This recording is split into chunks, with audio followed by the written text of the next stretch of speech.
बीमारी के लिए एक बात जरूरी है कि स्वास्थ्य हो, जीवन हो।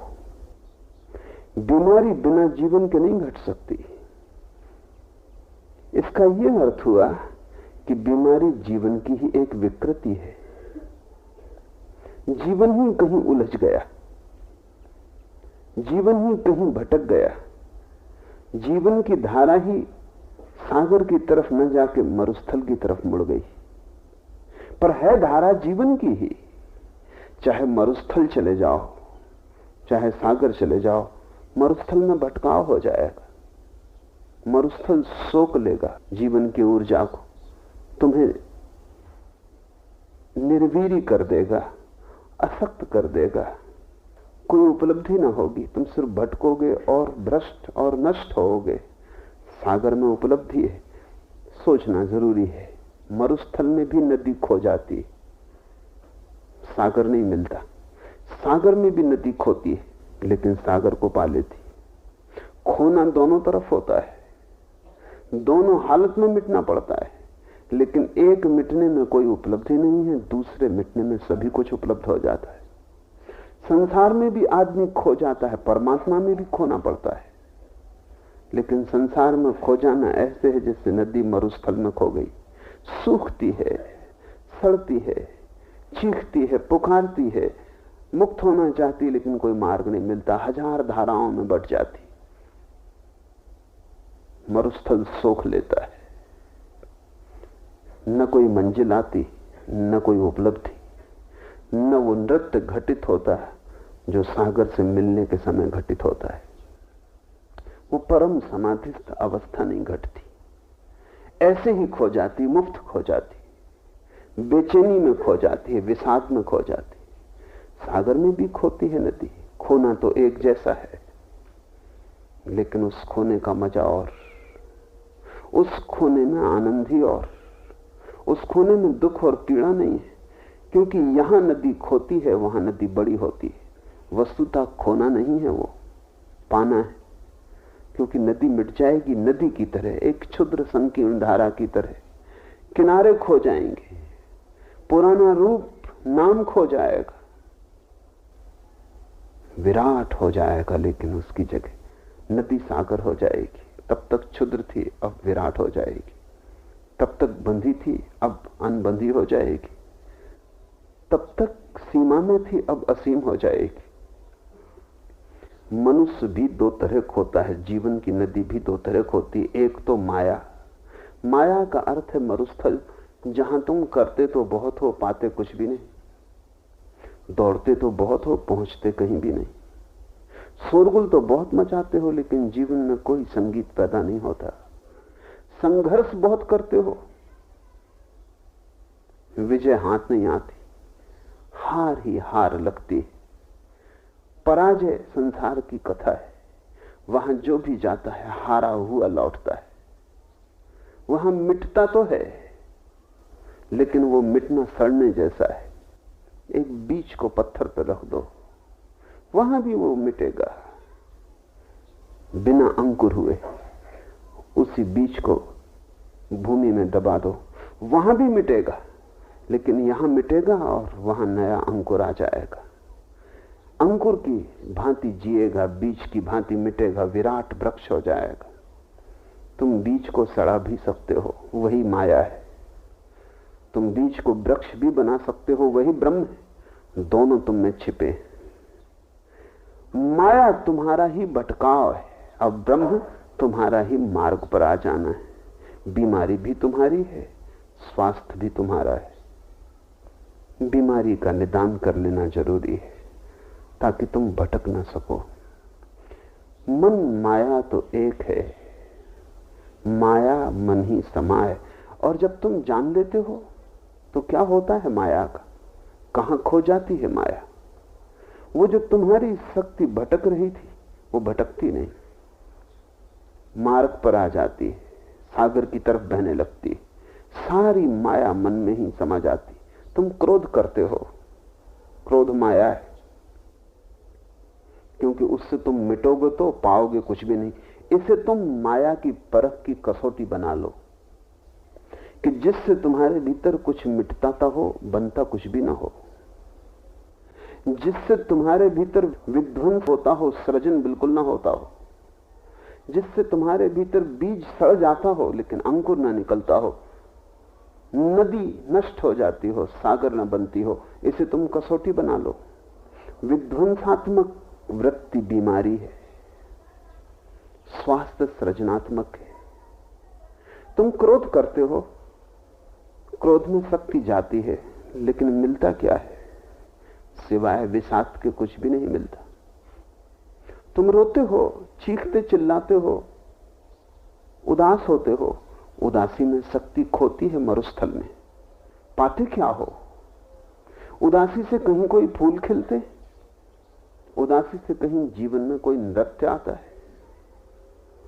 तुम घृणा करते हो, तब तुम शक्ति तो व्यय कर रहे हो। मिलेगा क्या? निष्पत्ति क्या है? हमेशा इसे कसौटी की तरह भीतर जांचो कि जो मैं करने जा रहा हूं ये मरुस्थल में जाएगा या सागर में। और अगर मरुस्थल में जाता हो तो सजग हो जाओ, वो यात्रा पथ नहीं, वो भटकाव है। क्या होगा अगर तुम क्रोध ना करोगे? तो जो क्रोध की शक्ति बचेगी वो कहां जाएगी? वो मन में ही समा जाएगी। और जब तुम क्रोध से बच जाते हो और क्रोध में व्यस्त नष्ट होने वाली शक्ति उन्मुक्त हो जाती और मन में वापस समा जाती, उस लौटती हुई शक्ति का नाम ही करुणा है। जो शक्ति खो रही थी मरुस्थल में वो क्रोध थी, जो शक्ति मरुस्थल में खोने से रुक गई और स्वयं में लीन हो गई, सागर में डूब गई, वही करुणा है। वो क्रोध करुणा एक ही शक्ति के दो नाम है।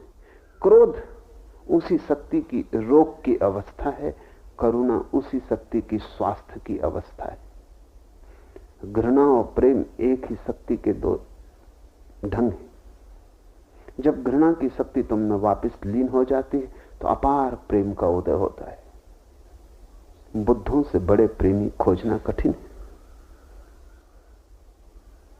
क्राइस्ट और कृष्ण से बड़े प्रेमी खोजना कठिन है। घृणा लीन हो गई, मरुस्थल में नहीं खोई, सागर पा लिया, बीज को भूमि मिल गई।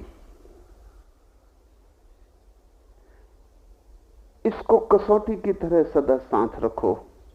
और जब भी तुम कुछ करने जाओ, क्योंकि माया तुमसे लिप्त है, तुम्हारे प्रत्येक कृत्य में लिप्त है, तुम्हारे रोए रोए में बीमारी है और जगह जगह से जागना पड़ेगा और रोए रोए से माया से मुक्त होना होगा। मन माया तो एक है, माया मन ही समाए। तीन लोक संशय पड़ा, काहे कहूं समझाए।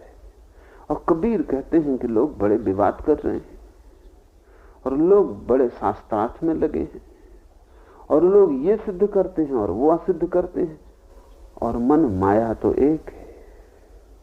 और वे देखते ही नहीं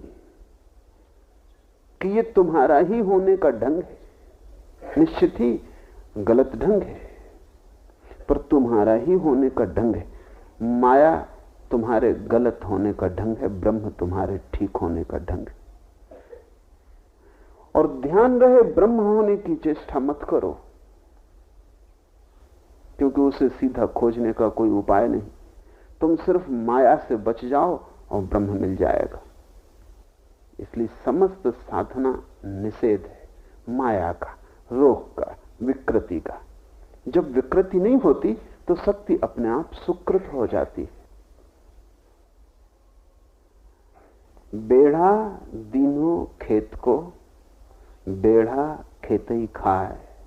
तीन लोग संशय पड़ा, काहे मन भी बाढ़ है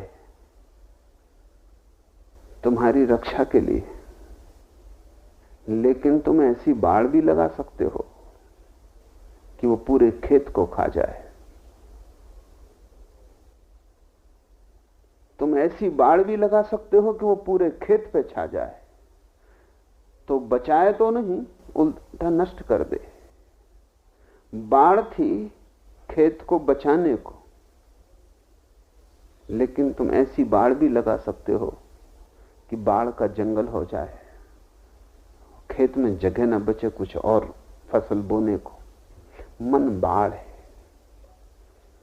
उपयोगी है बाढ़ की तरह, लेकिन अगर तुम्हें खा जाए, अगर तुम मन ही मन हो जाओ, तो बाढ़ का क्या प्रयोजन, खेत ही न बचे। ऐसा अक्सर हो जाता है, और यह माया का दूसरा सूत्र है। जीवन में बाढ़ खेत को खा जाती और लोगों को पता नहीं चलता। समझो, जीवन को चलाना है तो रोटी की जरूरत है, छाया की भी जरूरत है, एक तरह की सुरक्षा भी चाहिए, सुविधा भी चाहिए, बिल्कुल आवश्यक है। लेकिन फिर एक आदमी जीवन भर मकान ही बनाने में लगा रहता, मकान को ही बड़ा करने में लगा रहता। वो वक्त ही नहीं आता जब वो रहता, मकान में निवास करता, वो समय ही नहीं आ पाता। रोटी चाहिए, कपड़े चाहिए, तो थोड़ा धन तो चाहिए ही होगा। लेकिन फिर एक आदमी धन की ही राशि लगाने में जुड़ जाता, फिर वो ये भूल ही जाता है कि धन एक बाढ़ थी, धन खेत हो गई, बाढ़ खेत को खा गई। धन की एक जरूरत है, जरूरत की एक सीमा है। कोई आवश्यकता असीम नहीं है, वासना असीम है। आवश्यकताएं तो बड़ी छोटी हैं, रोटी चाहिए, पानी चाहिए, कपड़ा चाहिए। अगर दुनिया में सिर्फ आवश्यकताएं हो तो एक भी आदमी भूखा ना हो, एक भी आदमी दीन ना हो, दरिद्र ना हो, क्योंकि आवश्यकताएं तो सीमित हैं। पशु पक्षियों की पूरी हो जाती, कैसा आश्चर्य कि आदमी की पूरी नहीं हो पाती। वृक्ष अपनी आवश्यकता पूरी कर लेते हैं, जिनके पास पैर भी नहीं कहीं जाने को, एक ही जगह खड़े रहते हैं और आवश्यकताएं पूरी हो जाती। पशु पक्षी जिनके पास बड़ी बुद्धि, विश्वविद्यालय का शिक्षण नहीं, वे भी पूरी कर लेते हैं अपनी आवश्यकताओं को। आदमी आवश्यकताओं को क्यों पूरी नहीं कर पाता? लगता है कहीं कुछ भूल हो गई। आवश्यकताएं तो ठीक है, वासना खतरनाक है। फर्क क्या है? आवश्यकता तो बाढ़ है, वासना पूरा खेत हो गई। तुम्हारी जरूरतें तो पूरी हो सकती हैं, लेकिन तुम्हारी कामनाएं पूरी नहीं हो सकती। जरूरत पर रुक जाना समझदारी है, कामना में बढ़ते जाना पागलपन है, फिर उसका कोई अंत नहीं। देखो लोगों की तरफ, मैं एक आदमी को जानता हूं जिसके 7 मकान है। वो आदमी एक किराए की कोठी में, एक छोटी सी खोली ले ली है उसने किराए की, उसमें रहता है।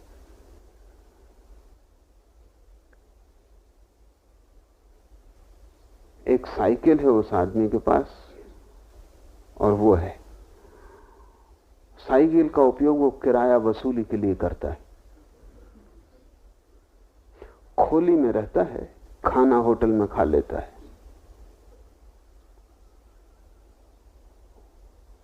उस आदमी के एक बंगले में मुझे रहने का मौका मिला, तो हर महीने 1 तारीख को वो आके अपना किराया ले जाता।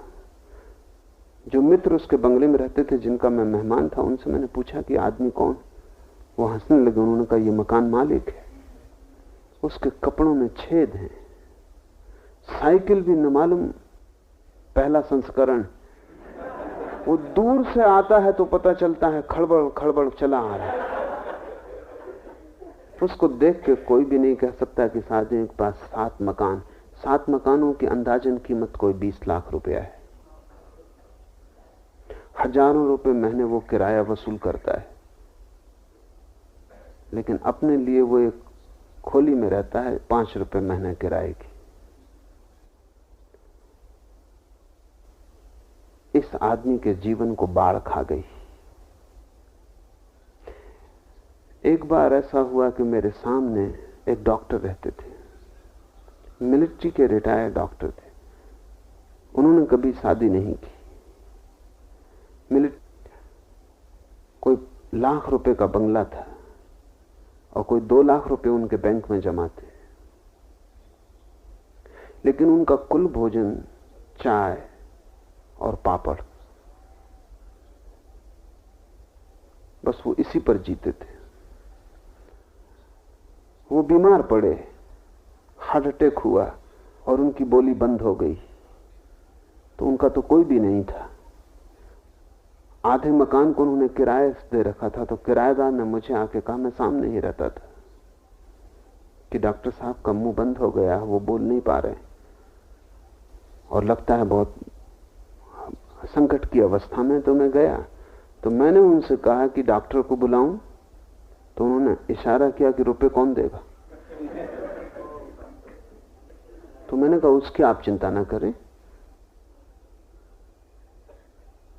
डॉक्टर को बुलाया, डॉक्टर ने कहा ये तो ज्यादा संकट की अवस्था है और इन्हें इसी वक्त अस्पताल ले जाना पड़ेगा। तो एम्बुलेंस बुलवाई। एम्बुलेंस में चढ़ने के पहले उन्होंने मुझसे कहा कि ताला लगा के चाबी मुझे दे दें। तो उन सामने उन्होंने ताला, बोलती बंद है, और घंटे भर बाद वो मर गए। लेकिन उन्होंने चाबी सामने लेके रखवा ली, और जब वो मर गए तो उनकी जेब में 5,000 रुपए थे। और मुझसे उन्होंने कहा कि डॉक्टर की फीस कौन देगा। बोल भी नहीं सकते थे। बाढ़ खेत बन जाती है। मन उपयोगी है, अगर समझ हो तो मन बड़ा उपयोगी है। मन रडार यंत्र है। हवाई जहाज में यात्रा करो तो रडार लगा होता है, वो 200 मील दूरी तक की खबर देता रहता है। चित्र आ जाते हैं, क्योंकि हवाई जहाज तो इतना तीव्र यान है कि अगर 200 मील पहले पता ना चले तो टक्कर ही हो जाए। तो रडार 200 मील तक बादल हैं, कोई यान है, कोई पक्षी है, क्या है, पर्दे पर फोटो आते रहते हैं। 200 मील पहले ही तुम्हें बचाव करना पड़ेगा, क्योंकि कोई भी खतरा है। तीव्र गति इतनी है कि तुम अगर 200 मील पहले नहीं बचे तो खतरे में पहुंच जाओगे। मन एक रडार यंत्र है जिससे तुम्हें सब तरफ की झलक मिलती रहती है। बड़ा उपयोगी है। समझदार के हाथों में, ना समझ के हाथों में बड़ा खतरा है। ना समझ मन का उपयोग ही नहीं कर पाता, मन ही उसका उपयोग कर लेता है। गुलाम मालिक हो जाता है, मालिक गुलाम हो जाता है। यही तुम्हारी दशा है। ग्रस्त की यही मेरी परिभाषा है कि जिसकी बाढ़ खेत को खा गई, और सन्यासी की मेरी यही परिभाषा है, खेत खेत है, बाढ़ बाढ़ है। न तो खेत बाढ़ को खाएगा, न बाढ़ खेत को खाएगी, क्योंकि दोनों की जरूरत है। बाढ़ चाहिए, सुरक्षा चाहिए खेत को। बाढ़ की तरह मन बड़ा उपयोगी है, उसकी जीवन में बड़ी जरूरत है। लेकिन रुक जाने की समझ होनी चाहिए। कहां रुक जाएं? धन आवश्यक है, लेकिन धन को ही इकट्ठा करते रहना पागलपन है। मकान जरूरी है, लेकिन जीवन भर मकान बनाते रहना और मकान में रहने की सुविधा ही न मिल पाए, समय ही न मिल पाए और जीवन गंवा देना पागलपन है। कपड़े चाहिए, लेकिन एक आदमी कपड़े ही इकट्ठा करता रहे, कपड़ों में ही खो जाए।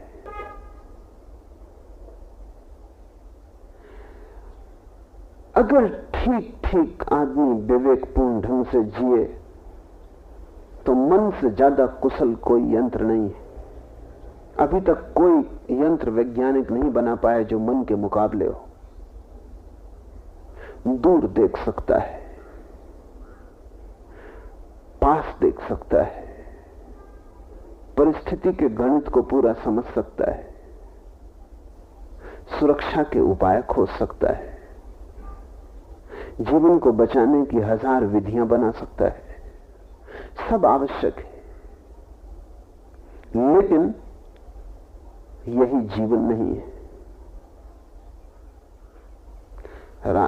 द्वार पर आप एक द्वारपाल को खड़ा कर देते हैं, जरूरी है, लेकिन आप खुद ही द्वारपाल की तरह वहां खड़े रहें तो आप पागल।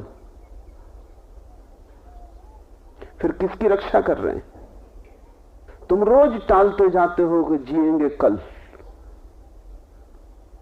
इंतजाम पहले कर ले, इंतजाम कभी पूरा नहीं होगा। जियोगे कैसे? ध्यान रहे, जिसे जीना है उसे अधूरे इंतजाम में जीने की कला खोजनी पड़ती। इंतजाम तो कभी पूरा नहीं होगा, क्योंकि मन बताया जाएगा ये त्रुटि है, ये त्रुटि है, ये और कर लो, ये और कर लो। मन सूचना दिए चला जाएगा कि अभी रहने का वक्त नहीं आया। जब तक ताजमहल न बन जाए तब तक रहोगे कैसे? छोटा है मन की कामनाओं का कोई अंत नहीं। आवश्यकताएं सीमित हैं, वे सबकी पूरी हो सकती हैं। अब यहां एक बड़ी मजेदार घटना घटती। या तो आदमी आवश्यकताओं को वासना बना लेता है, तब उनका कोई अंत नहीं, और जब इससे परेशान हो जाता है तो आवश्यकताओं को भी काटने में लग जाता है, उसका भी कोई अंत नहीं। दो तरह के लोग हैं दुनिया में, दो तरह के पागलों से बनी है ये पृथ्वी। एक पागल है जिन्होंने आवश्यकताओं में ही सब कुछ गंवा दिया है। फिर जब ये पागल थोड़े परेशान हो जाते हैं अपनी इस दौड़ से, तो दूसरा पागल पैदा होता है। वो इन्हीं का शीर्षासन करता हुआ रूप, वो आवश्यकताएं काटने में लग जाता है। वो बराबर भोजन न करेगा, उपवास करेगा। या तो तुम भोजन ही भोजन करोगे और या तुम उपवास करोगे। क्या बीच में तुम्हारे रुकने का कोई भी उपाय नहीं? क्या संतुलन असंभव है? मुल्ला नसरुद्दीन बीमार था, खांसी, अस्थमा। गया डॉक्टर के पास, तो डॉक्टर ने कहा सिगरेट कम कर दो। तो ऐसा करो कि भोजन के बाद एक पी लिया करे, फिर बाद में 1 महीने बाद मुझे बताना, फिर धीरे धीरे सोचेंगे। महीने बाद नसरुद्दीन करने से ऐसी अवस्था हो गई और तुम पहचान में नहीं आते। नसरुद्दीन ने कहा हुआ तो सिगरेट की वजह से ही सब उपद्रव है। पूछा डॉक्टर ने, क्या तुमने मैंने जैसा कहा था वैसा अनुसरण किया? उसने कहा वही अनुसरण में तो फंसा हूं, अब दिन में 10 बात।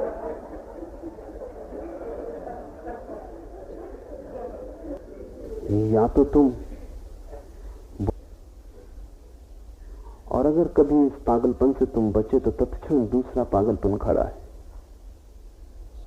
पागल के भी अपने तर्क होते, पागल भी बड़ा संगत होता है अपने तर्कों में। अब भी गणित साफ है कि जब भोजन से इतना नुकसान हो रहा है और परेशानी हो रही, तो भोजन ही मूल जड़ है दुख की। इसलिए सारी दुनिया में उपवास के पंथ है। बंद करो भोजन। अब तुम दूसरी अति पर जा रहे हो, वहां भी दुख पाओगे। मन जीता है अतियों में, एक्सट्रीम में। घड़ी के पेंडुलम की भांति है, एक कोने से दूसरे पर जाता है, बीच में नहीं रुकता। बीच में रुका कि घड़ी रुकी। जिस दिन तुम बीच में रुकोगे उस दिन मन की घड़ी भी रुक जाएगी, उसी दिन माया रुकती। और माया की सारी तड़फन तुम में ही समझ आती, और उस तड़फन से बड़े विराट सौंदर्य का जन्म होता है, बुद्धत्व का जन्म होता है। उससे कबीर पैदा होता है, कृष्ण क्राइस्ट पैदा होते हैं। बेढ़ा दीन्हो खेत को, बेढ़ा खेतई खाए, 3 लोग संशय पड़ा, काहे कहूं समझाए। मन बड़ा उपयोगी है, उपयोग करो तो, मालिक बना लो तो बड़ा खतरनाक है। मन की मत सुनो, मन की सलाह के लिए मान के मत चलो। सुनो जरूर, गुनो खुद। मन कहे सुनो, लेकिन गुनो खुद। निर्णय उसको मत लेने दो, निर्णय खुद लो। और अगर तुम निर्णय की क्षमता जमा लो भीतर, तो मन तुम्हें नुकसान न पहुंचा पाएगा। तब तुम न तो अति भोजन करोगे और न अति उपवास करोगे। तुम और सम्यक भोजन बड़ी ही अनूठी बात है। न शरीर, जहां जहां समता आएगी, जहां जहां तुम सम्यक होगे, बीच में रुकोगे, वहीं वहीं सम्यकत्व का उदय होगा। या तो तुम दिन रात बोलते रहते हो और या फिर कहते हो हम मौन में रहेंगे। क्या सम्यक होना असंभव है? या तो तुम संसार में रहोगे या हिमालय जाओगे। क्या संसार में ऐसे नहीं रहा जा सकता कि जैसे संसार बाहर हो और भीतर न हो? तब सम्यक तो उदय होता है। गुजरना पड़ेगा संसार से, लेकिन ऐसे गुजरो कि संसार की एक रेखा भी न पड़े।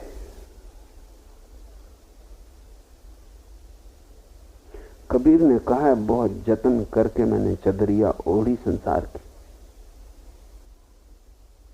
खूब जतन से ओढ़ी चदरिया, ज्यों की त्यों धर दीनी, जैसी पाई थी वैसे ही वापस लौटा दी।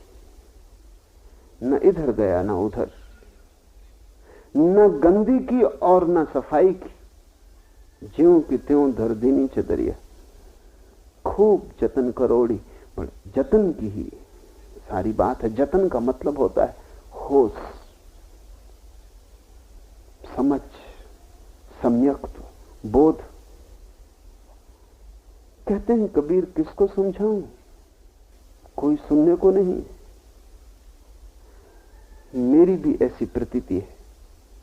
अगर आपको अति की बात कही जाए तो आप समझने को तैयार हैं। अगर तुमसे मैं कहूं उपवास करो, तुम्हारी समझ में आ जाता है।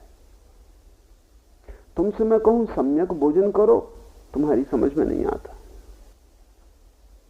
तुमसे अगर मैं कहूं छोड़ दो घर, ये संसार दुख है, समझ में आता है। क्योंकि इसके पहले तुम एक अति का पालन कर रहे हो कि भोग लो संसार, यही है आनंद। अब वो अति चुक गई, अब तुमने काफी दुख उस अति से पा लिया। अब तुम करीब करीब तैयार हो, कोई तुम्हें कह दे कि छोड़ दो सब, भागो, ये सब व्यर्थ है, आसार है, तो तुम भाग खड़े हो। इसलिए तो दुनिया में भगोड़ों की इतनी जमातें, बड़े ऊंचा है। इससे ये मत सोच लेना कि चील बड़ी ऊंची है। ऊंचाई उड़ने का सवाल नहीं। आंख कहां लगी है? आंख लगी है नीचे कचरे के ढेर पर पड़े हुए मरे चूहे। वो प्रतीक्षा कर रही, चक्कर मार रही है आकाश में, लेकिन प्रतीक्षा कर रही है कि नीचे मौका मिले, अवसर मिले, रास्ता बंद हो, लोग न चल रहे हो, एक झपट्टा मारे और मरे चूहे को उठा ले। पंडित उड़ता तो आकाश में, लेकिन मन मरे हुए चूहों पर, जमीन पर लगा रहता। ज्ञानी आकाश में उड़ता है, आकाश में ही होता है। यही फर्क है। तुम्हारा जानना तुम्हारा होना होना चाहिए। तुम्हारे जानने और तुम्हारे होने में अगर फर्क है तो तुम कितने ही बड़े पंडित हो जाओ। कबीर कहते हैं, काहे की कुसलात कर दीपक कुंभे पड़े, मन सागर मनसा लहरी, बूढ़े बहुत अचेत। मन ही सागर है जब स्वस्थ हो जाए, मन ही लहर है जब अस्वस्थ हो जाए। जब उत्तेजित होते हो तो मन लहरों से भर जाता है, जब शांत होते हो तो मन सागर हो जाता है, शांत, मौन।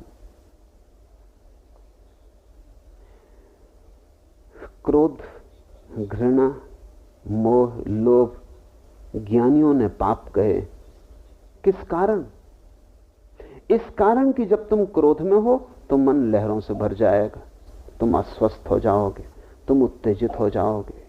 जो भी उत्तेजित करे वही पाप है, और जो ही तुम्हें शांत करे वही पुण्य। इस परिभाषा को ख्याल में रखना। पाप और पुण्य का दूसरे से कुछ लेना देना नहीं। आमतौर से लोग सोचते हैं क्रोध इसलिए पाप है कि इससे दूसरे को चोट पहुंचती।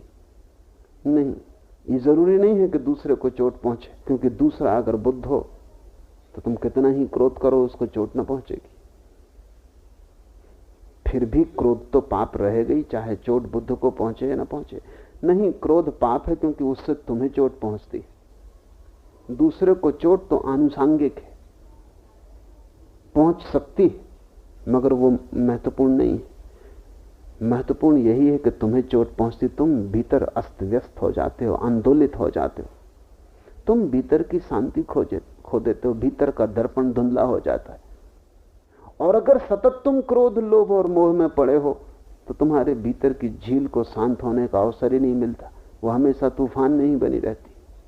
तब तुम धीरे धीरे भूल ही जाते हो कि इन लहरों के नीचे सागर छिपा है, क्योंकि उसको देखने का मौका ही नहीं आ पाता। जब सब लहरें सो जाएं, जब एक भी लहर ना हो, तब तुम्हारा सागर तुम्हें प्रतीत होगा। तो ब्रह्म और माया में इतना ही फर्क है। ब्रह्म जब उत्तेजित होता है तो माया, और जब ब्रह्म शांत हो जाता है तो ब्रह्म, या माया जब शांत हो जाती है तो ब्रह्म। माया ब्रह्म की उत्तेजित दशा है, रुग्ण दशा है, अस्वस्थ दशा है, विकृति है। मन सागर, मनसा लहरी, लोग डूब गए। लहरें छोटी नहीं है, और जो भी अचेत है वो डूब जाएगा। बूढ़े बहुत अचेत, जो भी मूर्छित जी रहा है, सोया सोया जी रहा है, होश पूर्वक नहीं जी रहा है, वो डूबेगा। होश की नाव ही डूबने से बचा सकती है। बूढ़े बहुत अचेत, कहें कबीर ते बांची हैं जिनके हृदय विवेक। इस वचन के दो तीन अर्थ हो सकते हैं, और तीनों ही अर्थ उपयोगी हैं, इसलिए तीनों समझ लेने जरूरी है। मन सागर, मनसा लहरी, बूढ़े बहुत अचेत, कहें कबीर ते बांची हैं जिनके हृदय विवेक। इस बात को कबीर कहते हैं, वे ही समझ सकेंगे जिनके हृदय में विवेक है, अन्यथा न समझ सकेंगे। हृदय में विवेक, बुद्धि की कुशलता काम ना आएगी। कितने ही तर्कनिष्ठ हों, कितने ही शास्त्रों के जानकार हों, कितने ही सिद्धांतों की समझ हो, नहीं वो काम ना आएगी। केवल हृदय में जिनके विवेक है वे ही इस बात को समझ पाएंगे। हृदय में विवेक का क्या अर्थ होता है? आमतौर से हम समझते हैं कि विवेक होता है बुद्धि में और प्रेम होता है हृदय में। ये हमारी आम धारणा है, और कवियों ने इस धारणा को काफी प्रचलित कर दिया है कि विवेक मस्तिष्क में, प्रेम हृदय में। ये धारणा भ्रांत है। एक विवेक है जो हृदय में भी होता है, और जिसको तुम प्रेम कहते हो वो तुम्हारे अंधेपन का नाम है। और जब तक हृदय का विवेक ना जग जाए तब तक वो प्रेम जन्मेगा नहीं जो कृष्ण और क्राइस्ट के जीवन में फलता है। कौन सा विवेक है जो हृदय का है, और कैसे तुम उसे खोजोगे? ध्यान रहे, बुद्धि में कोई विवेक नहीं होता, विचार होता है। मन विचार कर सकता है, विवेक नहीं। मन सोच सकता है ये ठीक है, ये गलत है। मन पक्ष और विपक्ष में तर्क इकट्ठे कर सकता है, और तब देख सकता है कि जिस तरफ ज्यादा तर्क इकट्ठे हैं वो ठीक है। ये विवेक नहीं, ये सिर्फ गणित है। जीवन में एक समस्या आती है, तुम सोचते हो क्या करें, तो मन बहुत से विकल्प देता है। फिर मन हर विकल्प के पक्ष और विपक्ष में तर्क देता है। फिर तुम सारे तर्कों को देखते हो, सोचते हो। फिर जो तर्क सबसे ज्यादा वजनी, बलशाली, लाभपूर्ण मालूम पड़ते हैं, तुम उनका अनुगमन करते हो। ये विचार है, विवेक नहीं। विवेक क्या है? विवेक जागृति की ऐसी दशा है जहां तुम्हें सोचना नहीं पड़ता, जहां दिखाई पड़ता है, जहां तुम्हारी आंख खुली होती, और जहां तुम्हारे सामने विकल्प नहीं होते कि ये करूं या ये करूं। तुम्हारी आंख इतनी प्रगाढ़ रूप से खुली होती है कि जो ठीक है वो दिखाई पड़ता है, सोचना नहीं पड़ता। जैसे एक अंधा आदमी यहां हो, उसे बाहर जाना है तो पूछेगा रास्ता कहां, बाएं कि दाएं, सीढ़ियां कहां, फिर टटोलेगा अपनी लकड़ी से, फिर खोजेगा, फिर जाएगा। लेकिन जिसके पास आंख है वो पूछता नहीं कि दरवाजा कहां, उसे बाहर जाना है, वो दरवाजे की सोचता ही नहीं, उठता है और बाहर निकल जाता है, दरवाजे का ख्याल भी नहीं आता। आंख है तो दरवाजे की सोचने का सवाल कहां, उठे और बाहर गए, दरवाजा बीच में जैसे पड़ता ही नहीं। आंख नहीं है तो सोचना पड़ता है कि दरवाजा कहां, बाएं कि दाएं, टटोलना पड़ता है, तब निकलना पड़ता है। विचार विवेक की कमी है। विचार विवेक का परिपूरक है, जैसे अंधे का पूछना और टटोलना आंख का परिपूरक है। जिसके पास विवेक है उसे दिखाई पड़ता है, और जो उसे दिखाई पड़ता है वो उसके अनुसार चल पड़ता है। वो सोचता नहीं कि जाऊं या ना जाऊं। विवेक में द्वंद्व नहीं। विचार में मान के करो, विचार में हमेशा पछताओगे, क्योंकि जब भी मन तुम्हें कुछ कहता है करने को, तब दूसरा विकल्प भी मौजूद होता है। समझो कि 2 स्त्रियों से तुम्हें शादी करनी, इसलिए विवेकपूर्ण व्यक्ति सदा शांत होगा, विचारपूर्ण व्यक्ति सदा अशांत होगा। बुद्धि विचार करती है, हृदय विवेक देता है। तो कैसे जगाएं इस हृदय के विवेक को? ध्यान हृदय के विवेक को जगाने की प्रक्रियाएं। विश्वविद्यालय बुद्धि के विचार को जगाने के प्रशिक्षण क्षेत्र। 20-25 वर्ष एक युवक को लगते, तब कहीं बुद्धि प्रशिक्षित हो पाती। और लोग मेरे पास आते हैं, वो कहते हैं कि 5-7 दिन हो गए ध्यान करते, अभी तक कुछ हुआ नहीं। बुद्धि परिधि है, हृदय केंद्र। बुद्धि पे तुम व्यय करते हो 25 वर्ष, तब भी हो सकता है 3rd क्लास सर्टिफिकेट लेके यूनिवर्सिटी से बाहर निकलो। लेकिन हृदय के लिए तुम 3 दिन भी देने को तैयार नहीं, और एक बाधाएं पड़ गई। सबसे बड़ी बाधा तो ये पड़ती है कि हृदय के विवेक के जग जाने पर व्यक्ति सांसारिक नहीं हो पाता, तो संसार उसके विपरीत है। बाप भी डरता है बेटे को ऐसी जगह भेजने में जहां उसका विवेक जग जाए, क्योंकि विवेक मोह के विपरीत है। मोह टूटेगा तो बाप से भी टूट जाएगा। पत्नी भी डरती है पति को ऐसी जगह भेजने में जहां विवेक जग जाए, क्योंकि विवेक वासना से मुक्ति है। विवेक जगेगा तो वासना खो जाएगी। यही समझ सकेंगे जिनके हृदय विवेक है, जिन्होंने ध्यान किया है। क्यों? क्योंकि ध्यान करने वाले को तत्क्षण दिखाई पड़ता है मन ही लहर है और मन ही सागर है। क्योंकि ध्यान करने वाले को कई क्षण ऐसे आ जाते हैं जब लहरें रुक जाती हैं, सिर्फ सागर रह जाता है। वही प्रतीति कबीर के वचन को समझने में सार्थक होगी। उस प्रतीति के बिना तुम कबीर को न समझ पाओगे। मेरे पास लोग आते हैं जिन्होंने कबीर पर डॉक्टरेट लिखी, विश्वविद्यालयों ने उन्हें सम्मानित किया है, डिग्रियां दी, लेकिन मैं नहीं देखता कि वे कबीर को समझते हैं, क्योंकि हृदय का विवेक तो उनके पास है ही नहीं। इस वचन का एक दूसरा अर्थ भी है। वो वचन का अर्थ है, कहें कबीर ते बाँची हैं जिनके हृदय विवेक। कबीर कहते हैं वे ही पढ़े लिखे हैं जिनके हृदय विवेक। मन जाने सब बात, जानत ही अवगुण करे, काहे की कुसलात, कर दीपक कुंभे पड़े। जिनके हृदय विवेक है वे ही केवल पढ़े लिखे लोग हैं, बाकी सब अपढ़। वे ही जिनके हृदय विवेक है ऐसे हैं जिन्होंने बांचा है, जिन्होंने पढ़ा है। किताब के पढ़ने का सवाल नहीं, हृदय को पढ़ने का सवाल है, अपने को पढ़ने का सवाल है।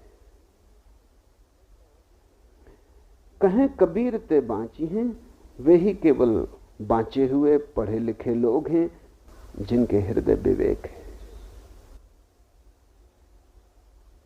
मन दिया मन पाइए, मन बिन मन नहीं होए, मन उन्मन उस अंड ज्यों अनल आकाशा जोए। मन दिया मन पाइए, मन से ही खोया है, मन से ही मिलेगा। मन से ही भटके हैं, मन से ही पहुंचेंगे। मन से ही भिखारी हुए, मन से ही सम्राट बनेंगे। ये मन ही रुग्ण हुआ, स्वस्थ हो जाए तो जो खोया है वो मिल जाएगा। मन दिया मन पाइए, मन बिन मन नहीं होए। सारा खेल मन का है। तुम्हारे भीतर जो शक्ति विचार बन रही है, सारा खेल उस शक्ति का है। वो शक्ति दो रूपों में हो सकती, या तो विचार बन जाए तब लहर बन जाती, या ध्यान बन जाए तब सागर बन जाती। इसलिए निर्विचार समस्त धर्मों का सार है। क्योंकि जैसे ही तुम निर्विचार हुए तो जो शक्ति मन के द्वारा विचार बन के खो रही थी अनंत में, वो खोना रुक जाएगा। मरुस्थल में नदी नहीं खोएगी, तब सारी शक्ति वापस तुम ही में गिरने लगी। तब तुम कुछ भी नहीं खो रहे हो, तब तुम्हारे छिद्र बंद हो गए। अभी तो तुम एक ऐसी बाल्टी हो जिसमें 1000 छेद है। कुएं में डालते हैं, शोरगुल बहुत मचता है। पानी में डूबी रहती तो ऐसा भी लगता है भर गई, और जैसे ही पानी से ऊपर उठाते हैं कि खाली होना शुरू हो जाती। खींचते खींचते थक जाते हो, और जब बाल्टी हाथ में आती तो खाली होती। यही तो हजारों करोड़ों लोगों का अनुभव है। जिंदगी भर खींचते हैं, कई बार बाल्टी भरी लगती, जब कुएं में ऊपर उठने लगती तो इतना शोरगुल मचता है कि लगता है भरी हुई आ रही। हाथ आते आते खाली, मौत के वक्त खाली बाल्टी हाथ लगती। इतने छिद्र हैं, हर विचार छेद है, उससे तुम्हारी ऊर्जा खो रही। जैसे ही तुम निर्विचार हुए, ऊर्जा को खोने का मार्ग बंद हुआ, तब तुम्हारी ऊर्जा वापस तुम्ही में गिर जाती। तुम सागर हो, तुम ब्रह्म हो, तुम परम। इस जगत की जो भगवत सत्ता है वो तुम हो, लेकिन तुम्हारे रंध्र, तुम्हारे छिद्र तुम्हें चुकाए डालते हैं। मन दिया मन पाइए, मन बिन मन नहीं होए। मन उन्मन उस अंडजीव अनल आकाशा जोए। जैसे आकाश हर चीज में छिपा है, चाहे दिखे और चाहे न दिखे। आकाश दिखता कहां? हवा के कणकण में आकाश है, अग्नि के कणकण में आकाश है। ना तो अग्नि आकाश को जला सकती, ना हवा आकाश को उड़ा सकती। पानी के कणकण में आकाश है, न पानी आकाश को बहा सकता है। जैसे आकाश सब में छिपा है, ऐसे ही वो परम भगवत सत्ता सब में छिपी है। वो तुम में भी छिपी है। उस परम भगवत सत्ता को कबीर ने जो नाम दिया है वो बड़ा कीमती है। वो वही नाम है जो ज़ेन फकीर जापान में देते। ज़ेन फकीर उस अवस्था को नो माइंड कहते हैं।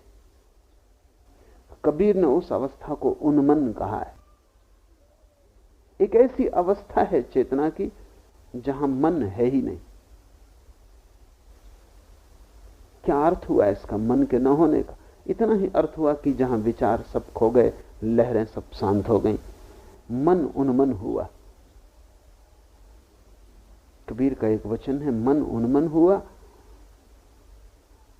गगन गरजे बरसे अमी। मन नामन हो गया, सारा आकाश गरज रहा है और अमृत बरस रहा है। और जब तक मन उसकी तरंगें, उसकी विकृतियां भरी हैं, तब भी आकाश गरजता है, लेकिन जहर बरसता है। आकाश तो तुम्हारे चारों तरफ भी खूब गरज रहा है, लेकिन जहर बरसता है। मन उन्मन हुआ, गरजे अमी, गरजे गगन, बरसे अमी। उन्मन का अर्थ है जहां निर्विचार हो गया मन। मन उन्मन उस अंड जीव अनल आकाशा जोई, और उन्मन मन में वो वैसे ही छिपा है जैसे हर अंड में ब्रह्म छिपा है, ब्रह्मांड छिपा है, जैसे हर कण में आकाश छिपा है। मन गोरख मन गोविंदो, मन ही औगण होई, जे मन राखे जतन करी, तो आपे करता सोई। मन, लेकिन घर पहुंचने के पहले भी तुम कई बार जेब में छू छू कर देख लोगे, है ना? जतन का यही मतलब है। कई बार तुम टटोल के देख लोगे। जेब कट भली भांति जानते हैं कि किसकी जेब में पैसा, उसके जतन की वजह से वो बार बार देख लेता है। नहीं तो जेब कट को पता कैसे चले? कोई जेब कट टेलीपैथी थोड़ी जानता है कि तुम खीसे में नोट लिए हो, लेकिन तुम छू छू के देखते हो। तुम्हें पता भी नहीं होता कि तुम छू छू के देख रहे हो, वही उसे खबर देता है कि है कुछ। जतन का अर्थ है बड़ी होशपूर्वक संभाल। जैसे स्त्रियां, कबीर किसी वचन में कहे कि लौटती हैं स्त्रियां पनघट से, गपशप करती, बात करती, गीत गाती, घड़े को सिर पर रखे, हाथ से पकड़ती भी नहीं। फिर कैसे पकड़ती होंगी, किससे पकड़ती होंगी? जतन से। स्त्रियां लौटती हैं पनघट से। अब तो हमें स्त्रियां नहीं मिलती, क्योंकि पनघट नहीं है, नलघट है, और वहां बड़ा उपद्रव है। कबीर के वक्त पनघट थे और वहां से लौटती स्त्रियां थीं। एक मीठा काव्य था उस लौटने में पनघट से, और बात करती, चित करती, और घड़े को सिर पर रखे, न हाथ से संभालती। फिर किससे संभालती? एक भीतर एक होशपूर्वक संभाल है, बारीक है, जतन से। गिरता नहीं घट, टूटता नहीं घट, चर्चा चलती रहती है, जतन जारी रहता। तो कबीर कहते हैं, रहो इस संसार में ऐसे जैसे पनघट से आती स्त्री घड़े को रखती जतन से। जाओ दुकान पर, लेकिन संभालो चेतना को। घूमो बाजार में, खो मत जाओ, संभालो अपने को। धन हो, स्त्री हो, संभालो अपने को। जतन का अर्थ है एक भीतरी सुरति। गुरजीफ ने एक शब्द उपयोग किया है, सेल्फ रिमेंबरिंग, आत्मस्मरण। कुछ भी करो, खुद का होश बनाए रखो, वही जतन है। बुद्ध का शब्द है सम्यक स्मृति, राइट माइंडफुलनेस। कुछ भी करो, लेकिन स्मरण बना रहे कि मैं हूं। बुद्ध का शब्द स्मृति ही बिगड़ बिगड़ के सुरति हो गया। कबीर और नानक जिसको सुरति कहते हैं, वो बुद्ध का स्मृति शब्द है। वो लोक भाषा में चलते चलते सुरति हो गया, पर सुरति ज्यादा मधुर है। और स्मृति से तो मेमोरी का संबंध जुड़ जाता है, सुरति अलग ही हो गया। सुरति का तो मतलब ही हो गया एक आत्मभाव, एक बोध। जतन शब्द भी यत्न से बना है, लेकिन वो मतलब नहीं है जो यत्न का है। मतलब है एक भीतरी सतत होश। कोई चीज भीतर खो न जाए। जैसे हीरा मिला, उसको आदमी गांठ में बांध लेता, ऐसे भीतर एक होश बना रहे, एक स्मृति बनी रहे। तुम जो भी करो, करते समय यह ख्याल रहे कि अपने को संभालना है। क्या है संभालने का प्रयोजन? संभालने का प्रयोजन है ताकि मन में लहरें ना उठे। तुमने नहीं संभाला, लहरें उठेंगी, सागर खो जाएगा, दर्पण मिट जाएगा। तुमने संभाला, लहरें कम उठेंगी। खूब संभाला, लहरें बिल्कुल नहीं उठेंगी। पूरा संभाला, लहरें बिल्कुल शांत हो जाएंगी। और जब मन पे एक भी लहर नहीं होती तो मन दर्पण हो जाता है। उस दर्पण में दिखाई पड़ता है जो वही सत्य है।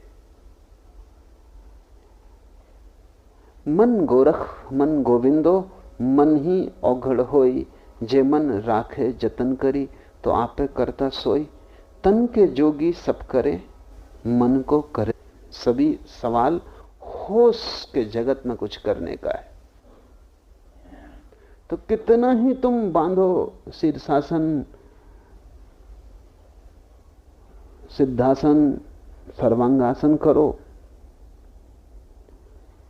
कितने ही बंध साधो, कितने ही शरीर को इर्छा तिरछा करो, ये बात बहुत महत्वपूर्ण नहीं।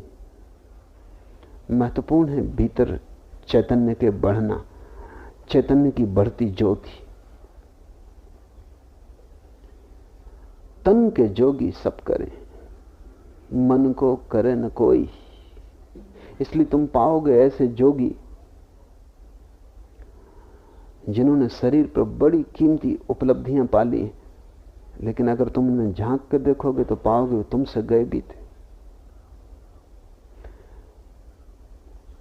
योगी 30 दिन जमीन में दबा पड़ा रह सकता है,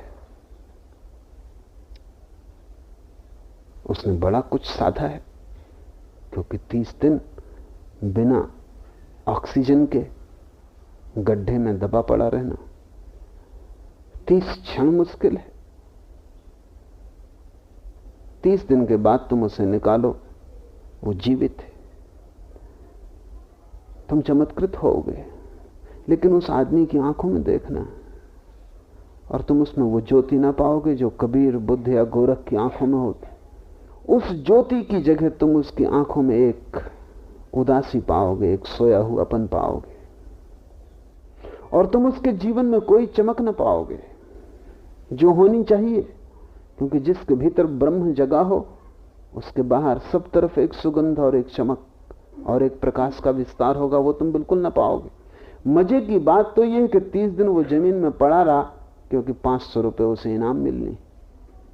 तुम किसी बुद्ध को राजी कर सकोगे कि 500 रुपए के लिए 30 दिन जमीन में पड़ा रहे? सर्कस के लिए काम के पाइए जो मन जोगी होई। और जब मन योगी हो जाता है, क्या है मन के योग का अर्थ? योग शब्द का अर्थ है जोड़, संगम, मिलन, संभोग। योग का अर्थ है दो का एक हो जाना। तो मन के जोग का क्या अर्थ होगा? जहां मन की लहरें और मन का सागर एक हो जाए, जहां मन की दौड़ और मन का ठहरा होना एक हो जाए, जहां मन मन में लीन हो जाए, डूब जाए। परम संभोग का क्षण जब मन मन में ही लीन हो जाता है, डूब जाता है, वही समाधि है। सब विधि सहजे पाइए जो मन जोगी होए। और जिसने मन के मिलन की ये कीमिया पाली उसके लिए सब सरल हो जाता है। सब विधि सहजे पाइए, वो सभी कुछ सहज पा लेता है, उसे पाने के लिए कुछ और करना नहीं पड़ता। मन ऐसो निर्मल भया, और इस समाधि से, इस मन के मन में डूब जाने से मन ऐसा निर्मल हो जाता है। ये वचन गूंजते रहे तुम्हारे मन में, उपयोगी होंगे। मन ऐसो निर्मल भया, जैसे गंगा नीर पाछे पाछे हर फिरें, कहत कबीर कबीर। एक तो वक्त है कि साधक खोजता है परमात्मा को, चिल्लाता है राम रहीम, पुकारता है। और एक ऐसा वक्त भी आता है जब परमात्मा तुम्हारे पीछे पीछे घूमता है, कहत कबीर कबीर। वो वक्त कब आता है? जब परमात्मा तुम्हारे पीछे खोजने लगता है, बुलाता है। एक वक्त था तुम बुलाते थे, कोई आवाज उत्तर में ना आती थी। वो वक्त वही था जब तुम्हारा मन तरंगों से भरा था। तब तुम्हारी आवाज इस योग्य न थी कि सुनी जाए, इस योग्य तो बिल्कुल ही न थी कि उसका उत्तर दिया जाए। तो चिल्लाते रहो तुम मंदिरों में, मस्जिदों में। कबीर कहते हैं कि क्या तुम्हारा खुदा बहरा हो गया जो तुम सुबह से उठ के अजान कर रहे हो, इतने जोर से नमाज पढ़ रहे हो? क्या बहरा हुआ खुदा है? क्या इतने जोर से चिल्ला रहे हो? चिल्लाते रहो मस्जिदों में, मंदिरों में, गुरुद्वारों में, कुछ भी ना होगा। तुम्हारे चिल्लाने से कुछ भी ना होगा, क्योंकि तुम्हारा चिल्लाना भी तुम्हारे मन का ही शोरगुल है। चुप हो जाओ। प्रार्थना बोलना नहीं है, चुप हो जाना है। प्रार्थना परमात्मा से कुछ कहना नहीं है। प्रार्थना वस्तुतः परमात्मा से कहना नहीं, परमात्मा को सुनने की विधि। चुप हो जाओ, सुनो। और जब मन मन में लीन होकर चुप हो जाता है, एक भी तरंग नहीं होती विचार की। मन ऐसो निर्मल भया, तब निर्मलता, तब सब शुद्ध हो जाता है, तब सब विकृति खो जाती, तब सब रोग मिट जाते, तब मन एक निर्मल दर्पण हो जाता है। मन ऐसो निर्मल भया जैसे गंगा नीर, जैसे गंगा का जल। पाछे पाछे हरी फेरें कहत कबीर कबीर। अब उल्टी हो गई सब बात। अब खुद परमात्मा साधक के पीछे घूमता है, खोजता है। जब तुम योग्य हो तब वो स्वयं तुम्हारे द्वार पर दस्तक देता है, और जब तक तुम अयोग्य हो, तुम कितने ही मंदिरों, गिरजों, गुरुद्वारों में दस्तक दो, वो दस्तक उसके द्वार पर नहीं पहुंचेगी। इसलिए असली सवाल तुम्हारे निर्मल हो जाने का है। और निर्मलता का, कबीर का अर्थ मन के मन में लीन हो जाने का है। मन मन में खोजा है। ध्यान अर्थात मन मन में खोजा है। कुछ बचे ना तरंग, सागर बचे, लहर ना बचे। पर बड़ा मुश्किल। 3 लोग संशय पड़ा, काहे कहूं समझाए, किसको समझाओ? सब पहले से समझे बैठे, पहले से समझदार बन गए। उधार समझ ने सभी को समझदार बना दिया, और इसलिए उनके अज्ञान के मिटने की कोई विधि नहीं है। पहला ज्ञान कि समझना मैं अज्ञानी हूं, तब तुम्हें मैं समझा के कह सकूंगा। आज इतना ही।